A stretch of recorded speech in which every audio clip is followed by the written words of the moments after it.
पक्षात समीर भुजबळ यांच्या उपस्थितीत पक्षप्रवेश केलेले युवा नेते महेंद्र राजपूत यांनी नवनिर्वाचित जिल्हाध्यक्ष दिलीप अण्णा खैरे यांचा येवला नगरीत आगमन झाल्यानंतर सत्कार करून त्यांचे स्वागत केले।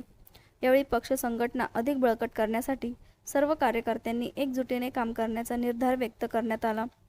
या प्रसंगी राष्ट्रवादी काँग्रेसचे शहराध्यक्ष दत्ता निकम, गटनेते दीपक लोणारी, नगरसेवक गोटू मांजरे, प्रवीण बनकर, हनीफभाई तांबोळी, संतोष जगदाळे यांच्यासह सम्राट राजपूत, सुमित गोराडे, समाधान शिंदे, अजित वाडेकर, अमोल गोराडे आणि सुजित वाडेकर यांच्यासह युवा संवाद जागर यात्रा निमित्त भारतीय जनता युवा मोर्चाचे प्रदेशाध्यक्ष माननीय श्री कृष्णराज महाडिक साहेब यांचे दिनांक 2 जुलै 2026 रोजी सकाळी 10 वाजता येवला येथे आगमन होत आहे।